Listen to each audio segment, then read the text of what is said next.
an implementation of Insight UBC, we decided to implement the sections Insight specification. So I'll just be going through every single implementation detail on the front end here. So to start off, we can add a data set using this button right here, which pops up a form that allows you to input a dataset ID as well as a chosen file. So I'll just put one as UBC here. And then for the file, I can go here. Let's go to test. And we can choose a valid zip here.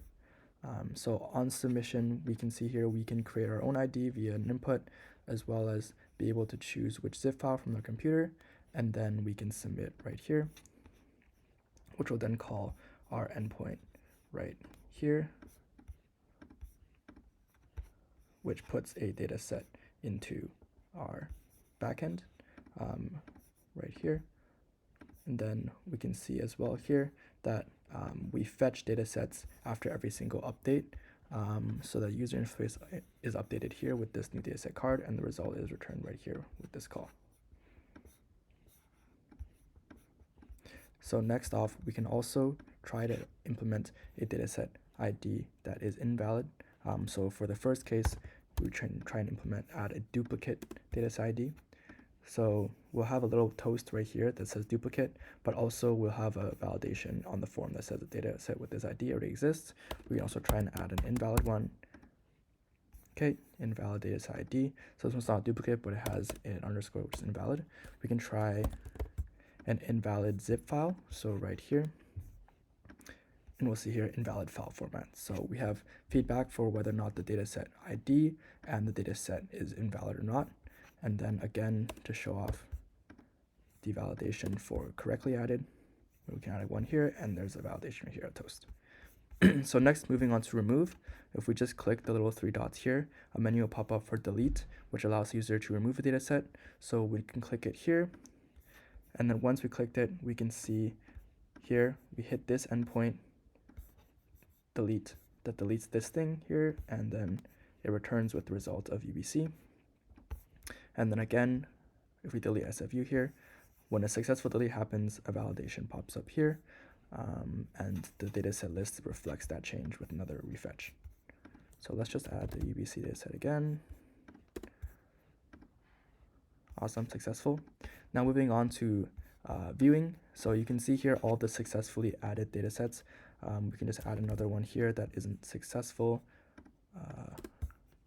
This won't add, nothing will update.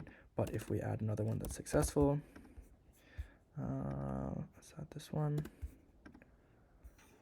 we'll have the list update here, and then it'll just keep going, and it displays the ID of each added data set.